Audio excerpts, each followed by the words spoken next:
Well, welcome everybody to the Resilient Leadership Podcast, where everything that we talk about is aimed at helping you to lead with a greater sense of calm, clarity, and conviction, even in anxious times. And as always, I'm joined today by my trusty collaborator, co-host, and colleague, Irvin Nugent.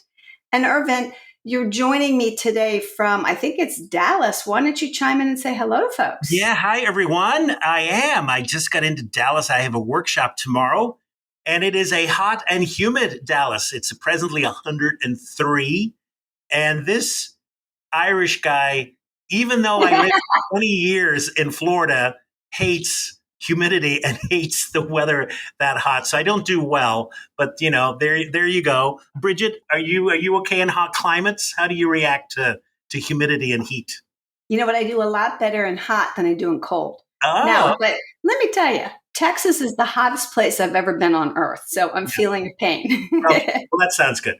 Well, we're going to talk about a little bit of heat, except the heat's going to come from anxiety today. We're kind of teeing up the episode we did last week, where we've been reviewing some of these central and core areas of resilient leadership and the principles that really are at the heart of many of the episodes that we've recorded. And so today we're kind of going to continue that, except the review today is really going to focus about our own functioning. How do we function? And how really the importance of that for effective leadership, and how we function really in the midst of heightened anxiety. Bridgette, as part of this conversation, we're continuing that theme of systems and how important systems is to leadership. So let's just begin there. And maybe perhaps could you just say a little bit more about that perspective? Sure. So a couple of things come to mind, Irvin. I mean, one is that in relationship systems, what affects one affects all.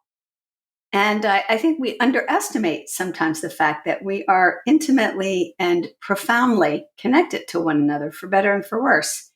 So what that means is that all day long, we are transmitting our emotions, our moods, our anxiety to other people, and they're doing the same to us. And of course, this is all happening beneath conscious awareness.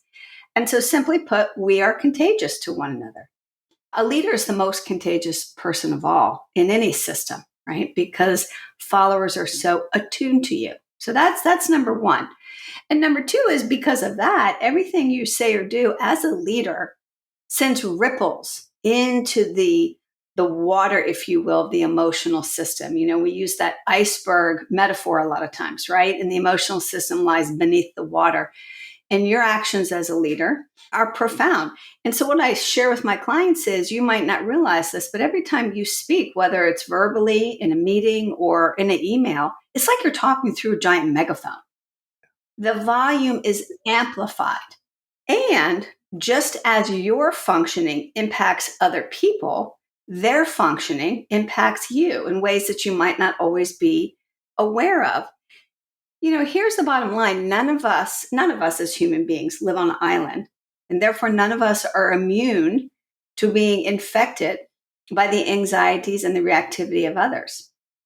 And this is where we really want to focus today, because if we're not being mindful observers of ourselves and how we're showing up in a relationship system, it's really easy to get hijacked and to allow the reactivity of others to affect us in ways that don't really define who we are, or how we want to be.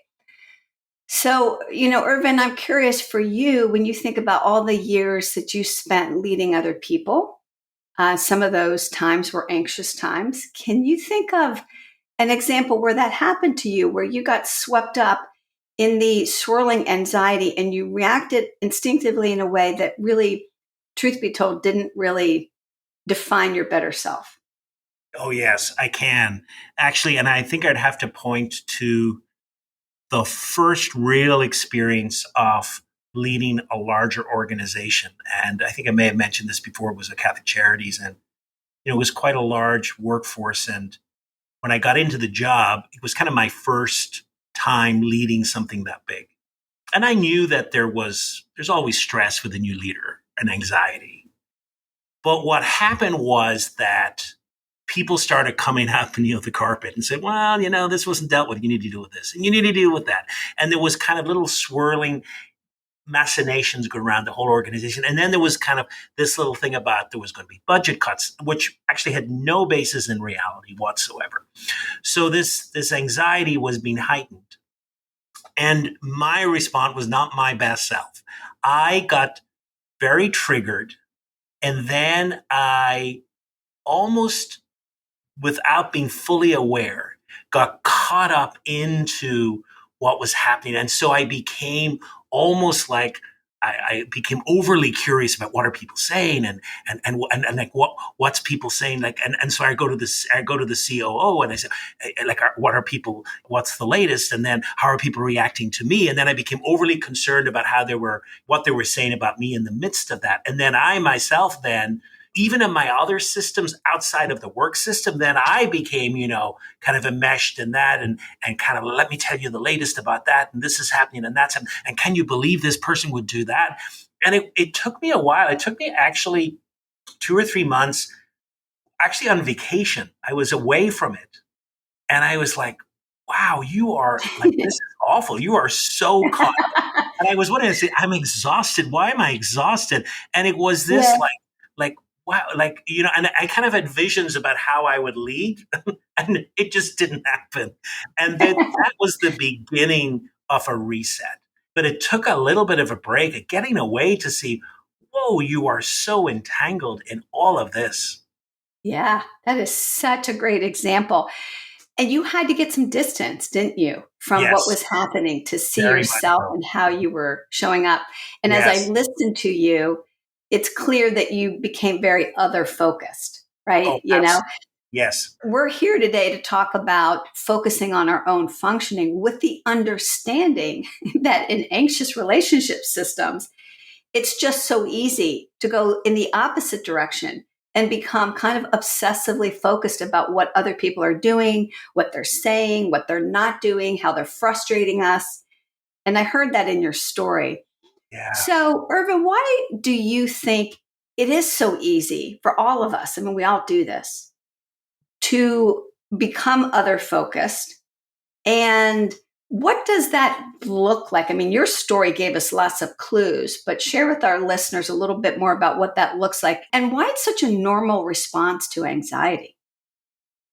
Well, I mean, I think first of all, to be human is to absolutely, and we've said this time and time again, is to be not only aware of, but reactive to anything that we perceive as threat. When we are in an anxious organization and when other people feel threatened by what's happening, it's very easy for us to get immersed in that. And then the next logical step from that is to be overly concerned about what's happening to other people. What are they saying? What are they doing? And really, what happens is we have these constant conversations in our head. We become consumed by this.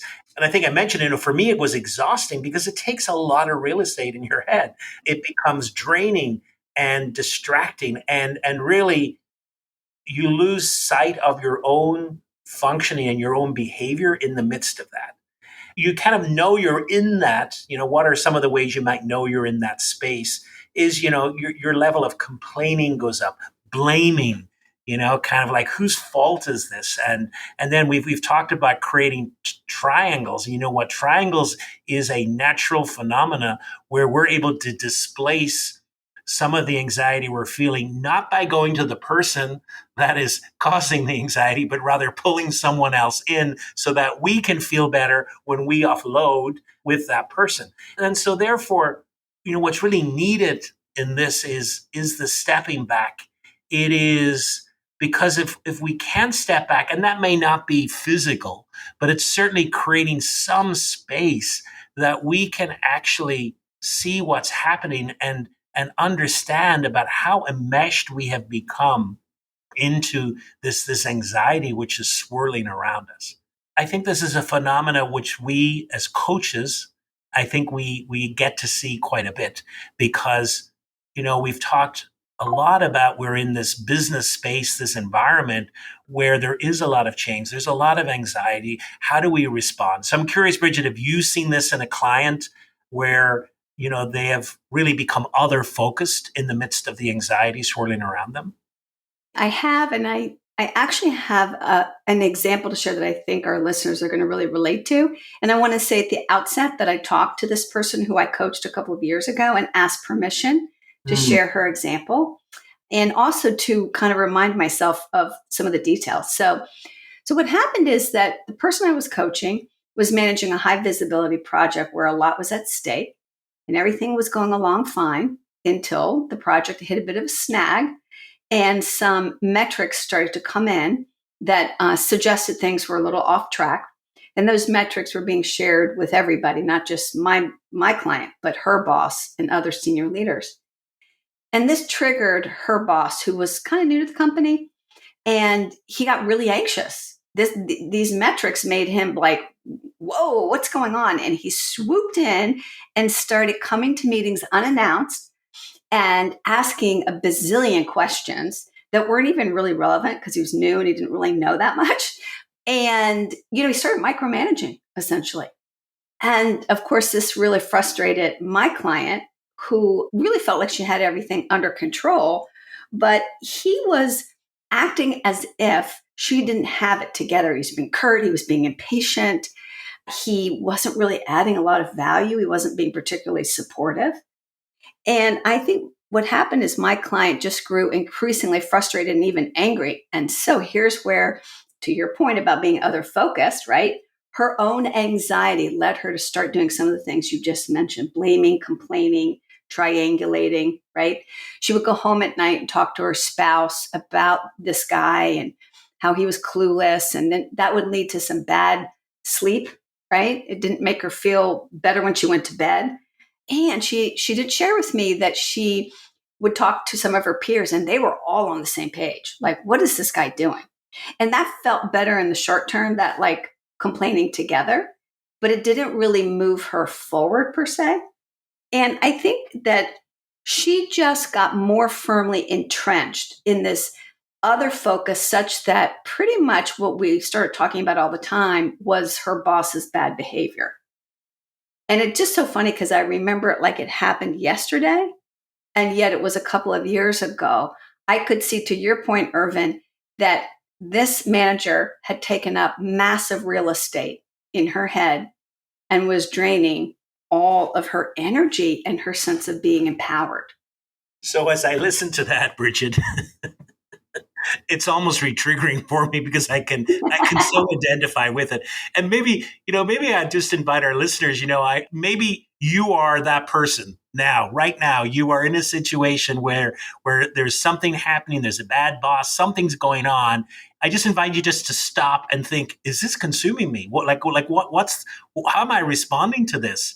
Or if it's not happening at the moment, I'm sure you can think of something in the recent past where perhaps something was happening. So I'm curious now, Bridgette, how did this client, how did she move on? What was it that helped her perhaps realize that? I'm sure it was a gift for her to have coaching, and you may have asked some questions, but tell us how she moved beyond that level of functioning.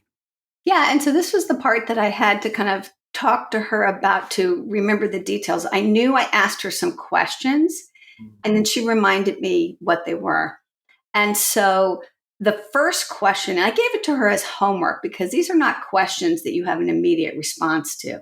No. You have to kind of like step back and really get curious and think about it. So the first question, and these are questions that we've mentioned in various forms and ways, some of them, in previous episodes, but what I gave her from homework is I said, okay, what I want you to think about is, how are you reacting to this relationship pressure, this micromanaging from your boss?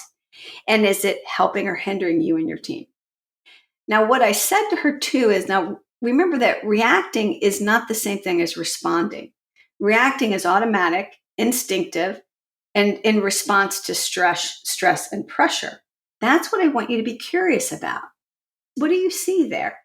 And there may be some helpful responses that you see.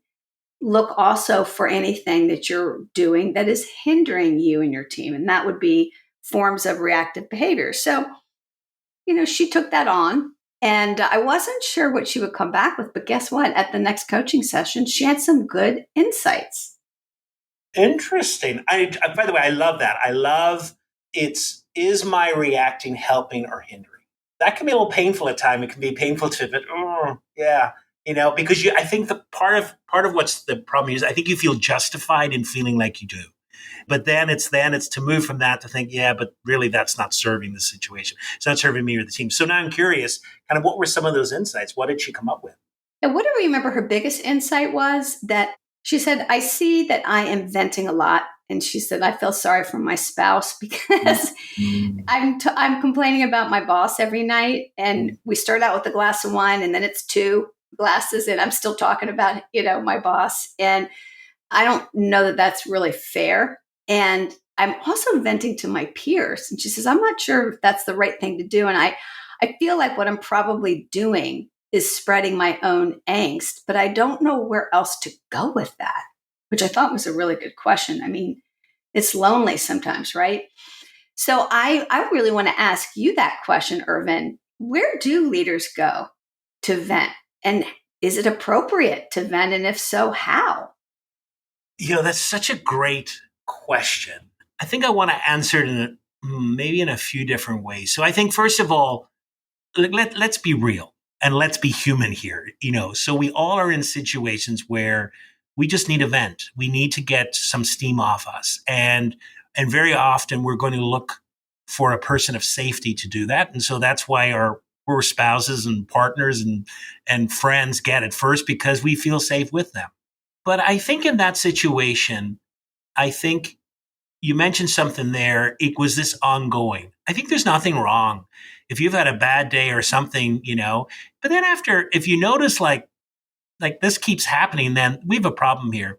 And then the other thing is, I often think in a relationship, I think it's important to let the other person know, you know what, I want to vent a little bit, because I think what happens with the other person, at least I know this. So I know, so sometimes Fred will come home and he's just had a horrible day and boom, he'll go into, kind of like, this is what happened. And I get anxious because then I don't like where's this coming from? Is this involving me or is it not involving me? And I think if you said, you know what, I've had a hard day, I just need to vent a little bit. And then it's okay. Okay, I can be a container for that and there's no pressure. So I think it's really helpful just to label that. And then I think it's really helpful then after a while to say, okay, now if this keeps on going, then this is just, I'm swirling in it and it's not helping. So what are some other ways? I think journaling can be really helpful. I think just to kind of really write it out, let it out. I have a few clients that I don't do journaling, which is fine. And I say to them, then what I'd invite you to do is get your phone and record yourself and just speak it out and then listen to it. I said, it's really interesting when you vent it out, because I think you can be curious then about like listening to yourself from a distance is really curious, and I'll be curious about it. And what that brings up for people, I think is really helpful as well. Those are really good thoughts there, Irvin. I love that. And the fact that you really put on the table, let's remember we're human beings here. And sometimes we have a need to share in safety what we're feeling and thinking. Now, one of the things that I remember her and I discussing is be selective about who you vent to, because if you vent to your peers or to your employees, that can create a snowball effect, right? And affect their behavior and their functioning. And so I said, use me as somebody who you vent with, obviously, and we'll problem solve together if that's what you want. And to your point about the spouse, notice if you're getting stuck in it. She goes, oh yeah, I'm getting stuck in it. So that was a good insight for her. And I think that initial question got her thinking a little bit less about her boss and a little bit more about herself. Yeah. A little bit. So it's good baby step forward, right? Yeah. So after that initial question, I'm curious, what was the follow-up to that? So how did she kind of move beyond that? Well, I remember pulling out the question that I only pull out when I feel like there's trust and somebody has the courage and the curiosity and the readiness to lean into it. Mm. And it is one that you and I have talked about before. And that's the question, what's my part in this? Mm. If I had started with that question, that would not have worked, by the way. Yeah. Because in fact, she struggled with the question because she thought it was a question about blame. Like, okay, well, I need to figure out how I'm causing my boss to micromanage. No, no, no. That's not what I'm suggesting. What I am suggesting is that in any relationship system, as a leader, you're always having an impact. You're always playing some role in Yeah. the results that are happening or not happening. It doesn't mean you cause them. Yeah. It just means you're part of the system. Yes. Yeah. Yeah. I love that insight, because so often the reality, or at least the surface reality of a situation, is that I'm the victim here. That basically it's not my fault that I'm dealing with my boss who's reactive, who's micromanaging, etc. I have not invited this on myself. And I think we become a little defensive then when we say, well, I don't have a part in this. I was just there, and this is a drive-by, and this is all of a sudden the person and this happens a lot as well in conflict, especially when we feel we're very right and it's the other person, and then to kind of like step back and say, what's my part in this? It's a different lens. And I think you're right. It isn't the first question we go to, but I think it's a helpful question. So I'm curious, like, what did she come up with when she kind of had a little chance to play around with that question?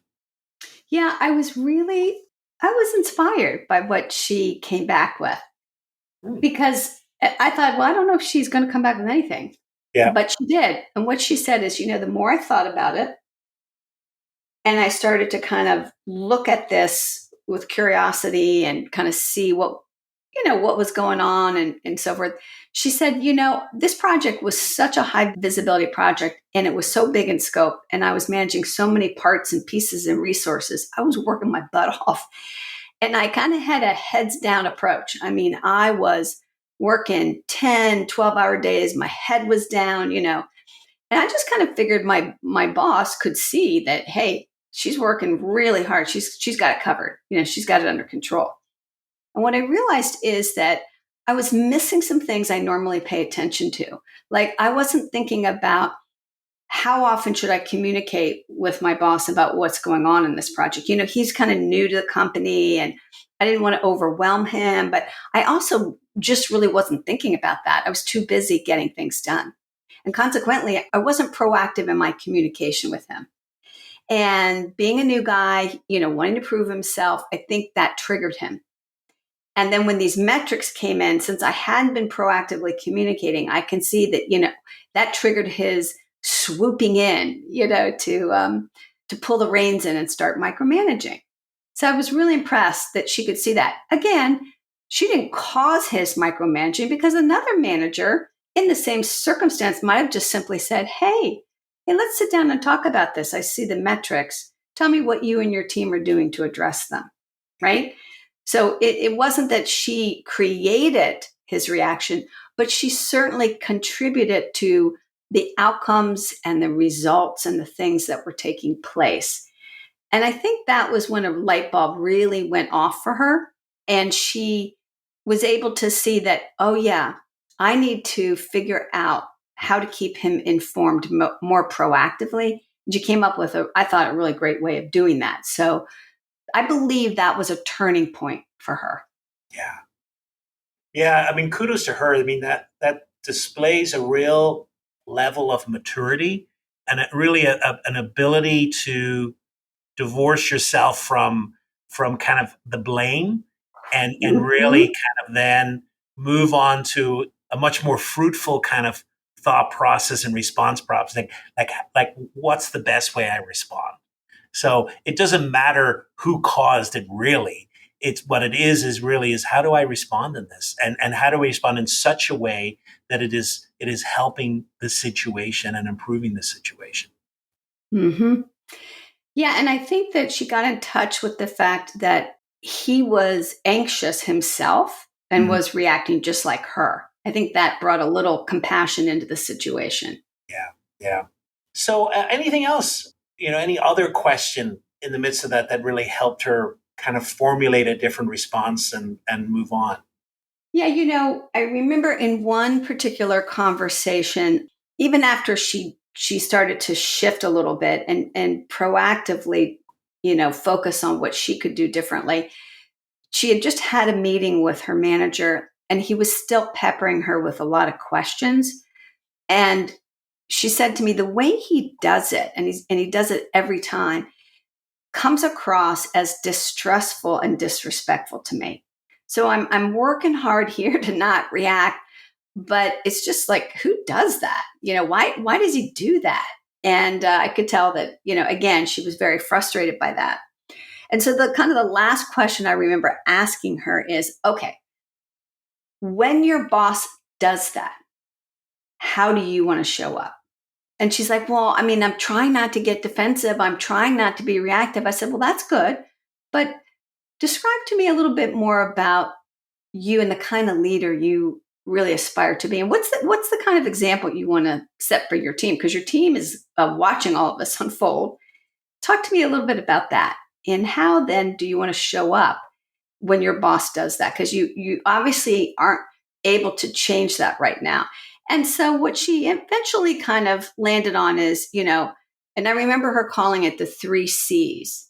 She said, all right, like, what I want to be is calm, clear, and confident. And that's how she said, I'm going to just remember, be the 3 C's. And so that's what she practiced doing in those meetings when he peppered her with all these questions. And the other thing she did is she tried to anticipate what some of these questions would be and head them off at the pass, either answer them before the meeting or have a ready, answer for the questions when they came.